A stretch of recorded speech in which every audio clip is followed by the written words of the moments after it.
This is Lifestyle Locker Radio, and you're listening to the best of Immunopalooza. Hi, I'm Dr. Josh Hant, and welcome to Lifestyle Locker Radio, where we help you create an awesome life and lifestyle.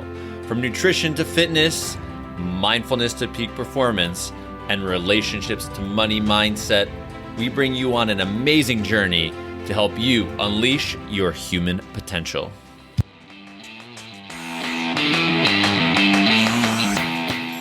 Hey, we just want to let you know that all of the recordings of Immunopalooza were actually done on Facebook Live.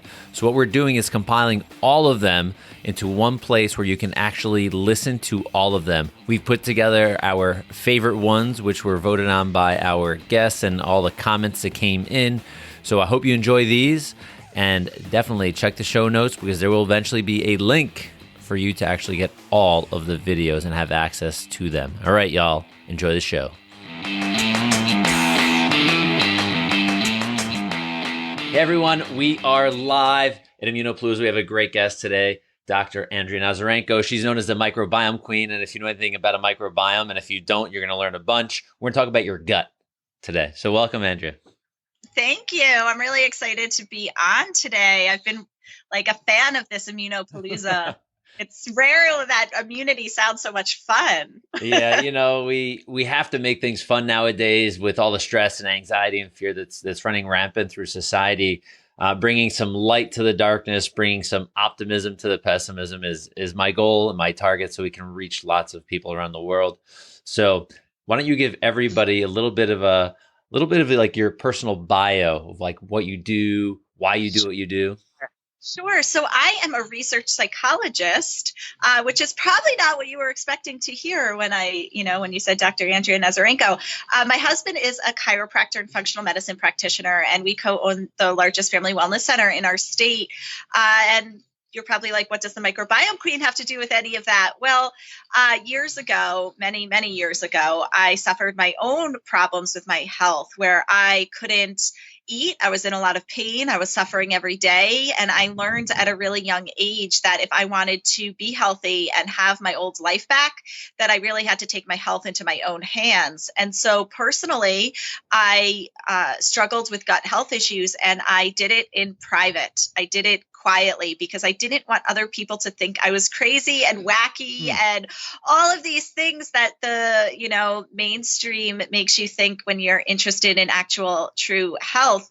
And then, after many years, I actually started my research career interested in serious and violent offenders and gangs, which is totally a different topic of conversation, but it's not that different in the sense that we need to know so much more. And when you pull it back and get to the core, what helps people thrive social, emotionally, behaviorally, or physically is maintaining a root in health and wellness and balance.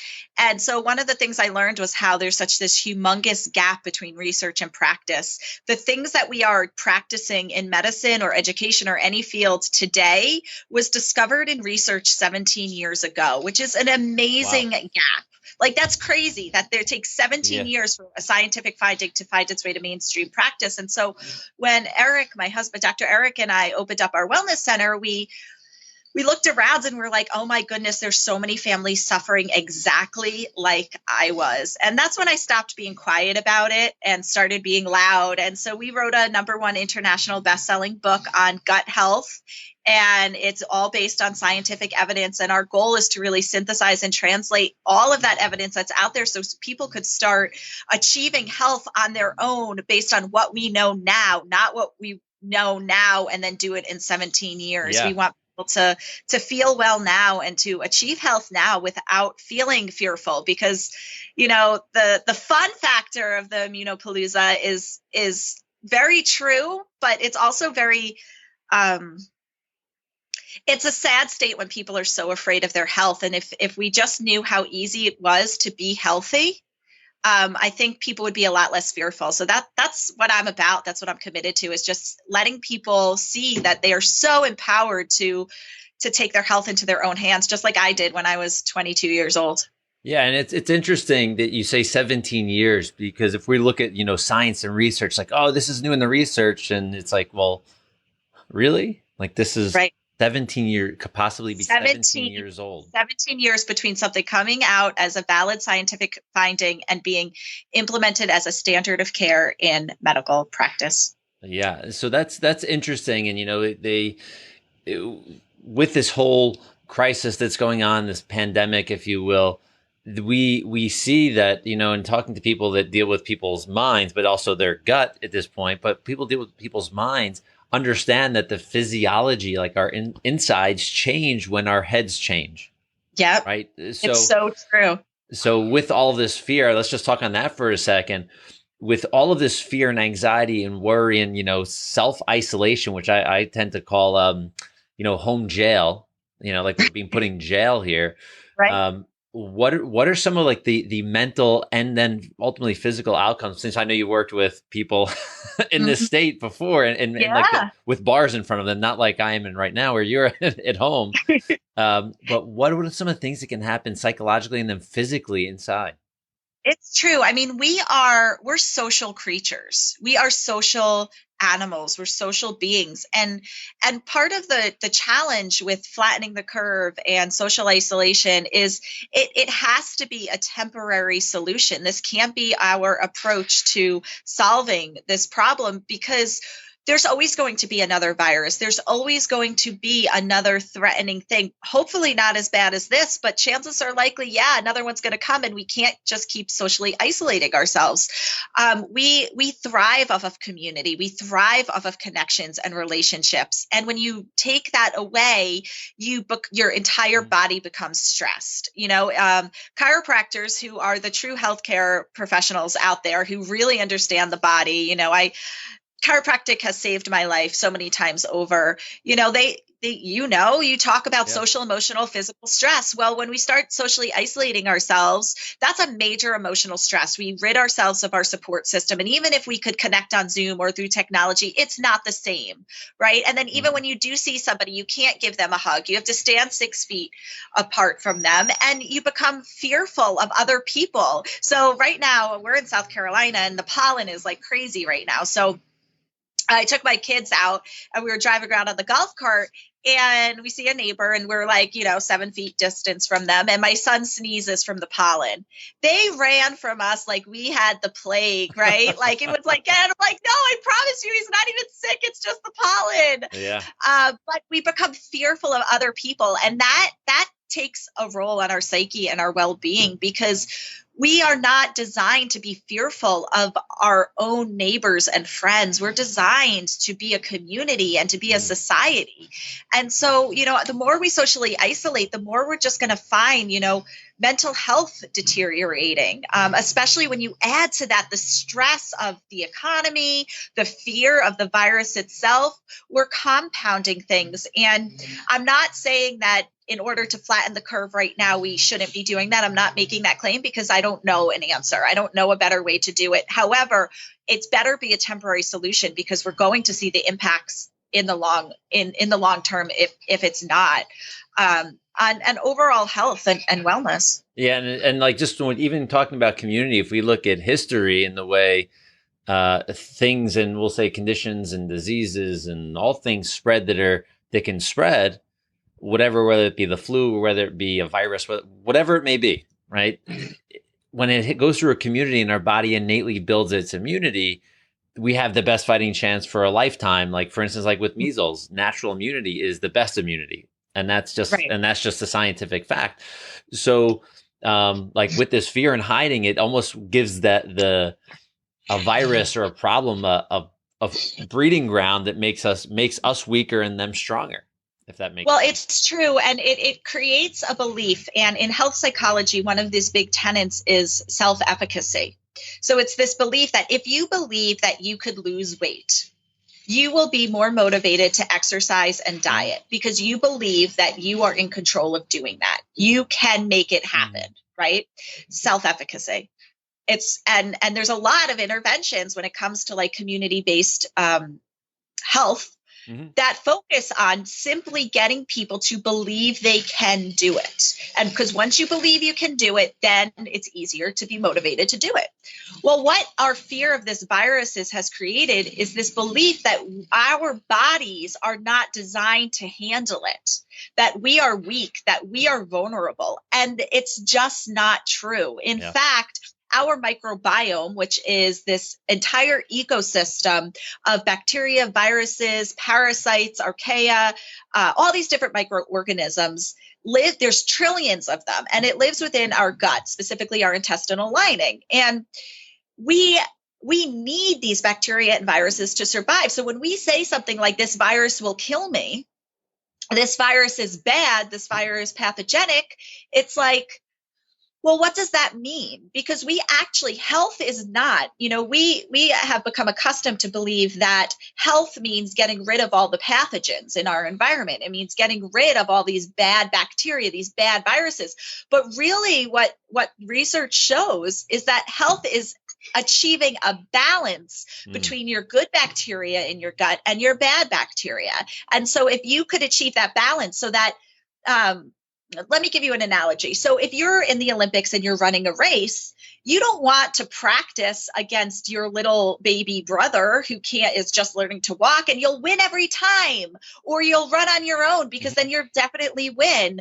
But that is not strengthening you. That's not making you better. That's not pushing you. And the same is true in your gut. You have all of this good bacteria. 80% of your immunity, in fact, lives in your gut. All of your immune cells live in your gut. Your immune cells rely on this bacteria to communicate with it about what it needs to do. So you have all this immunity there, and it's relying on these bacteria, these good bacteria, and these good bacteria are fighting. Well, the only way that good bacteria could get stronger is by strengthening itself, by working out, by racing somebody stronger than it. And so even pathogenic bacteria and viruses serve a role in our ecosystem and in our human functioning, because when we get a bad bacteria, a bad virus, which we get every single day of our lives, our good bacteria fight it. It's a fight for survival. It's survival of the fittest. They compete for residency within your gut, for food, for nutrients, for all of those things. And it makes the good bacteria stronger. The other approach, which we're accustomed to, is given an antibiotic, which kills everything, right? It just kills the good guys, kills the bad guys, and then you're good. That's not strengthening. That's not bettering ourselves. And so when I hear we are so vulnerable, we are so weak, we need to hide and socially isolate because we can't protect ourselves, I cringe a little bit, because it's like, but we do have an immune system, and we do have this beautiful symbiotic relationship with viruses and bacteria that is intended to fight viruses. Now, it's very true that COVID-19 is very harmful for some people. And those are people who have a weakened immune system already.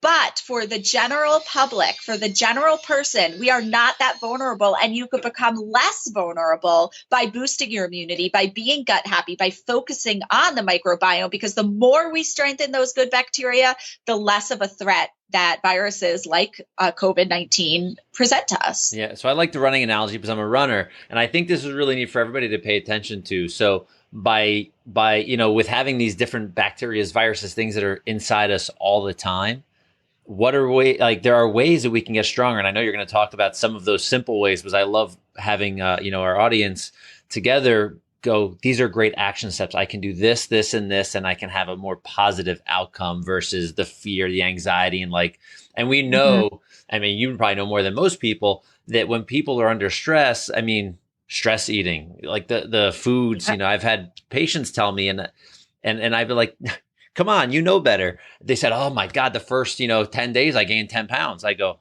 what are you doing? Like, you know better. Like the Doritos and ice cream should be really should be close to a never. Right. Should be close to a never, if not a never. But you should be now focusing on what are all of the good things I can do to have a really good outcome on my health. So what are some things people can do? Exactly. Well, diet is I don't know if I want to say it's the easiest, because maybe it's the hardest, right? This day and age, people really struggle with it, but it's the most straightforward. Your bacteria need to eat something. They need to eat, point blank.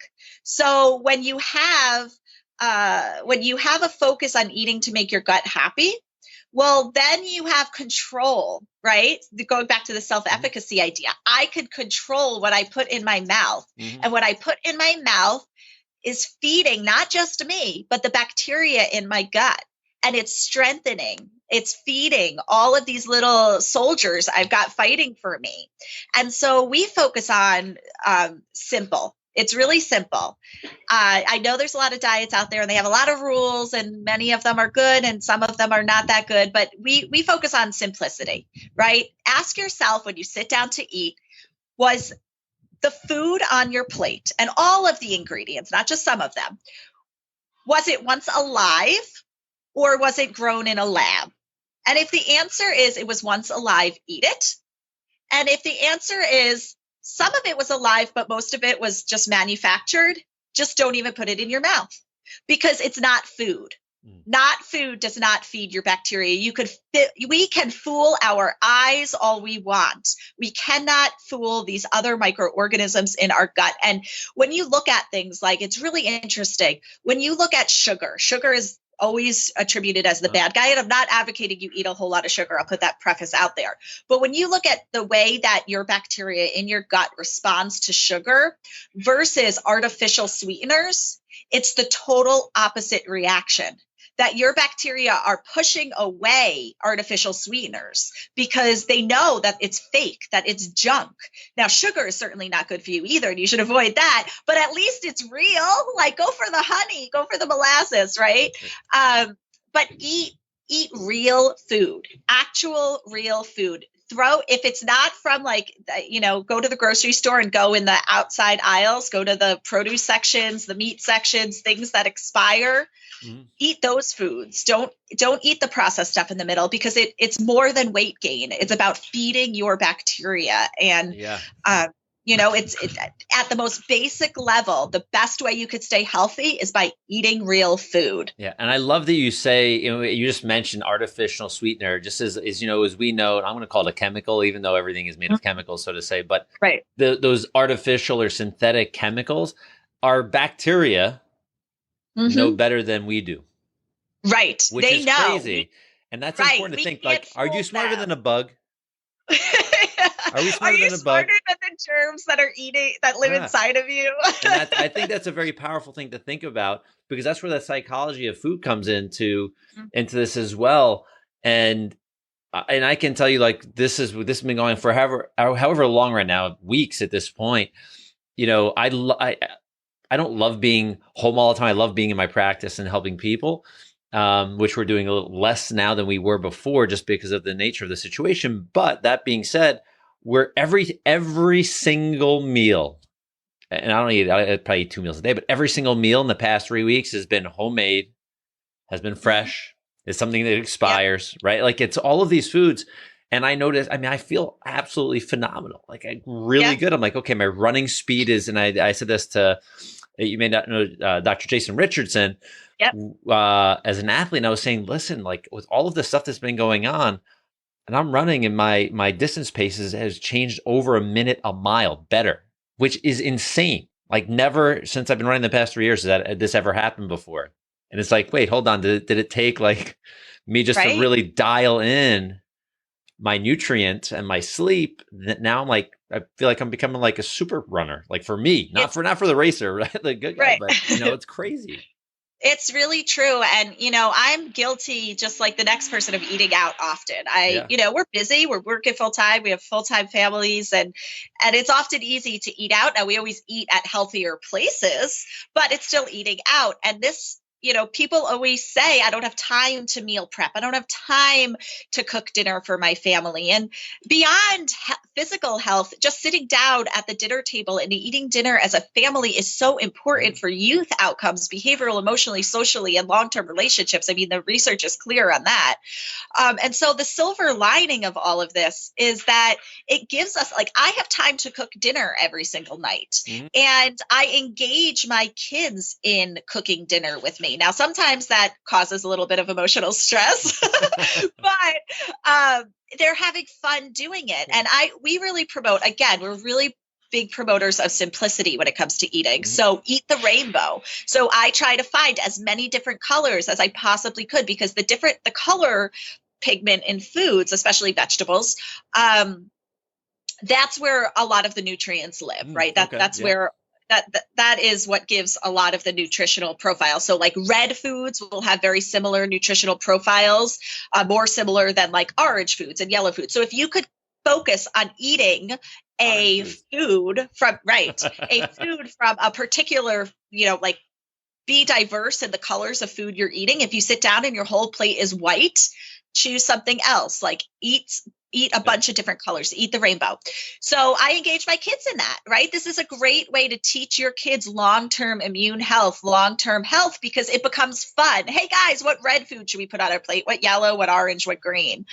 Now they of course don't love green, but they're kids and we're still having the conversation. So while no one wants to be in the situation we are in, we make the best out of the situation and engage your kids, in family health, in eating foods, in preparing foods, teach them how to cut, teach them math and fractions. We're all homeschooling now. So do all of these things through food and you'll end up being healthier in the long term, because now we have the time to focus on eating a healthy diet rather than just picking up food because it's easier. Yeah, I love it. It's like I'm going to say plant, but it's like eat foods that are a plant, not that are made in a plant. And, right. It's so true. I like that. And I think this is really interesting, because I think like the mix, the combination people are getting right now, this message is great, that it's going to have it can, if you choose to, have a very positive psychological impact, and also have a very positive impact on your health and your nutrition if you choose to do the right things. It's because it's a win-win, like the psychology and then the internal organs, the physiology, they're going to mesh. And the family time, though it can be stressful, I think it's a great time to just say, well, I guess if we haven't been having this time, there's a good reason to really make this the best time, because it may not be happening all the time. Right. Like may not have all the time. One of the things that we talk about, we have an ebook called Immunity Hacks that I could share with you.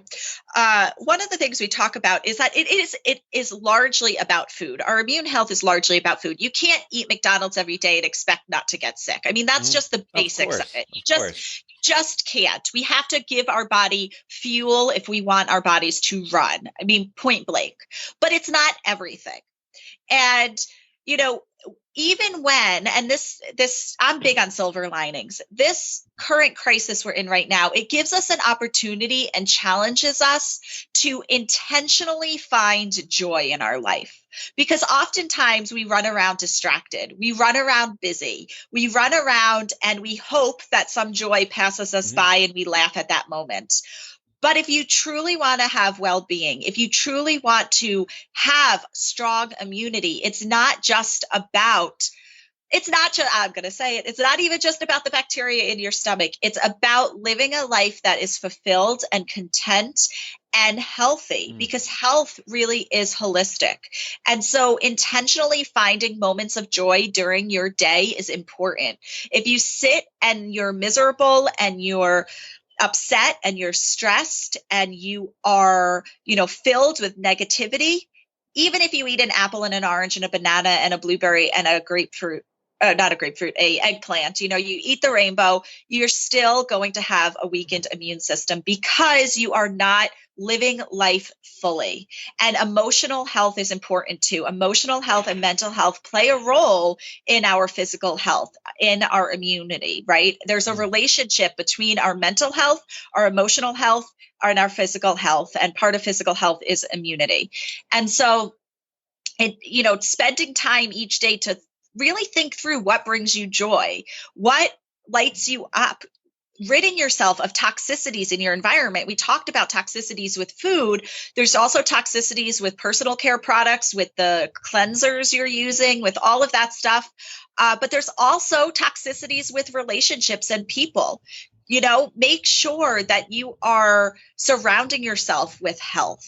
Make sure you're finding joy in the moments. And if you're in a place where you're not finding joy right now, and like when I'm saying this, you're looking at me like, there's absolutely no way I could find joy right now. Just practice smiling for 5 minutes a day. Yeah. Like Hack your brain, hack your neurobiology, right? Just smile. It might feel artificial. It might feel hard. And if you're in a place where you really can't even do that, put a pencil in your mouth and it forces your mouth to smile. And I promise you, after 5 minutes, you will actually feel a little bit better because your body is telling your mind what to do. And our bodies and our mind are so tightly wound together. Yeah. So practice smiling, make the best of the situation. No one wants to be socially isolated. Nobody wants to be in the place where we are right now, but we do have control about what happens in our life. And, finding joy and eating are two simple things that we can do to achieve health. Yeah. And it's funny it's not funny, but it's great that you mentioned laughter. We had an immunologist, medical doctor, naturopathic doctor. This guy's got like 4 medical degrees on. And he said one of the best things you can do during this crisis is laugh, like belly laugh for 1 minute a day, because that will raise your immune function for up to 20 hours. Wow, that's incredible. I'm like, right? Hold on. This is a medical doctor. This is a guy like, this is awesome. I love that he brought that into play. And I mean, you're saying the same thing. Like, and I think putting the pencil in your mouth, if you did that in front of a mirror and you can't laugh, right? There's deeper issue somewhere else, right? Because I'm thinking about it laughing right now. I'm always surprised at Netflix. So now my husband, Eric, who you know, Dr. Eric, always laughs at me because I only like to watch comedies on TV. Like I have no interest in anything other than a comedy. But I understand most people don't. But when you look at Netflix right now, the top movies are like Pandemic, all of these like really, things. Like they're all these serious movies, and none of them are comedies, or maybe some of them are, I don't know. But like, just skip that section of Netflix. You're home watching TV. You're sitting in front of the TV eating hopefully something healthy. Go to the comedy section. Watch stand up.